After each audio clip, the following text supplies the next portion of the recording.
Hey everyone, Geek here, and welcome to the 8th episode of Star Wars Factor Beam, the series where I tell you 5 Star Wars facts that you just can't pull away from. Each episode is centered around a certain character, film, or category. In today's episode, the character under lockdown in the cell block level of the Fact Star is Protocol Droid C-3PO. Let's hop right into it with fact number 1. In my second episode of Star Wars Factor Beam, I tell you that R2-D2 got his name from the code Real2 Dialogue 2. Well, C-3PO's name has its own origin story. George Lucas came up with the name C-3PO from a post office location in his hometown of Modesto, California.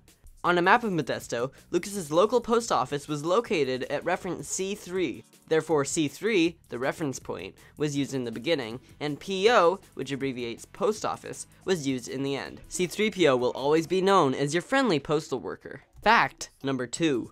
Anthony Daniels, the actor behind C-3PO, had never enjoyed science fiction films. In fact, he didn't even want the job as the Prissy Protocol until he saw the beautiful Ralph McQuarrie concept art. He even stormed out of a theater in the middle of watching 2001: A Space Odyssey and demanded for his money back. It's pretty interesting that he ended up playing a role in the biggest space franchise of all time. Fact number 3. The 1985 animated cartoon TV show Droids featured C-3PO and R2-D2 going on many different adventures throughout the galaxy with different masters. It's set in between episodes 3 and 4. It was drawn by Nelvana, the same people who animated the short cartoon in the Star Wars Holiday Special. The show was short-lived, but featured Anthony Daniels as the voice of C-3PO. I'm planning on doing many comedic reviews on the episodes in a similar style as my holiday special review. But with these I will be looking more in-depth and giving them an actual rating. But don't worry, my sad attempts at comedy will still be included. Anyways, this 80s cartoon is definitely worth watching for your nostalgia.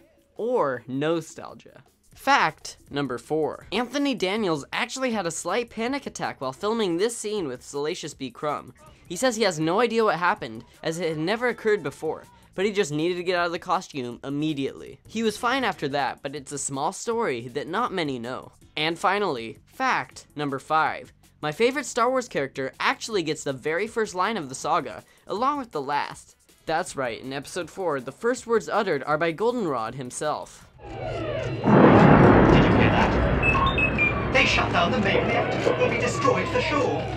This is madness. And he gets to utter the depressing last words of episode 3. I'm placing these droids in your care. Treat them well, clean them up. Have the protocol droids mind wiped. What? Oh no. Of course, it will not remain that way after the sequel trilogy comes out. Even if he's not everyone's favorite, I think this protocol droid deserves this honor. That wraps up episode 8 of Star Wars Factor Beam. Subscribe to Star Geek for weekly Star Wars content. Did you learn anything about the panicked cartoon postal worker Daniels?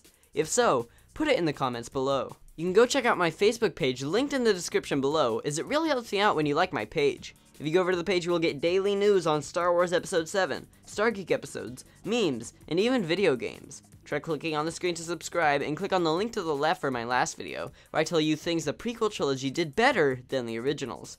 You can also click on the right to watch the last episode of Star Wars Factor Beam, in this case, facts on Luke Skywalker. Don't forget to like the video and comment if you learned something new today about 3PO.